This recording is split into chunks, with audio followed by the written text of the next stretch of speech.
Babaeng buntis, 13 years na nagdadalang tao. Tanda-tanda mo na hilig mo pa din magpa-baby. Isang gabi, sa isang bahay, may isang ina na nagdadalang tao. Umiiyak siya kasi aalis yung asawa niya ng napakatagal. Pero mukhang hindi na siya babalik. Binigyan yung asawa niya ng isang malaking garapon. Tapos nasa loob nun, mga ugat na kailangan niya daw unti-unting kainin para mapabagal yung proseso ng paglabas ng bata. Sabi nung asawa, "Huwag kang manganganak hanggat hindi ako bumabalik." Pala desisyon ng po. 13 years na ang lumipas. Buntis pa rin yung babae. Hindi na ito makatotohanan ah. Ma! Ano yun? Ma! Ilang taon ako sa tiyan mo? Ha? Ilang taon ako sa tiyan mo? Mga 15 years. 13 years old nang namumuhay yung anak niya sa loob ng tiyan. Tapos nakakapagsalita na rin at nakakapag-usap na sila.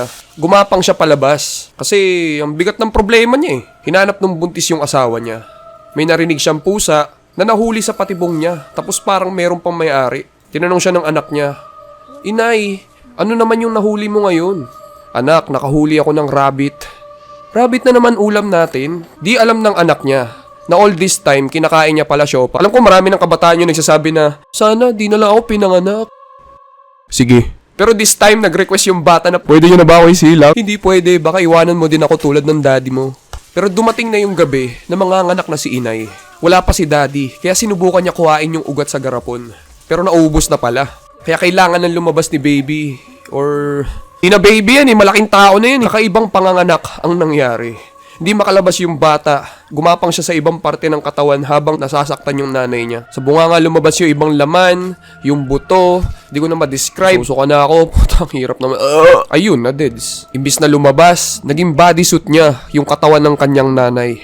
Maayos na yung bahay. Maya-maya, meron tao sa pinto. Si Daddy! Finally, after 13 years. Ang kapal ng mukha, uusap sila ng normal. Parang bumili lang ng gatas yung tatay niya sa kabilang kanto. Tinanong niya kung nasaan na yung anak natin. Sige, okay lang. Gawa na lang tayo bago. Moral lesson ng palabas natin ay namimiss ko na siya. Baby, baby, oh, like baby, baby, baby, no, like baby, baby, baby, oh.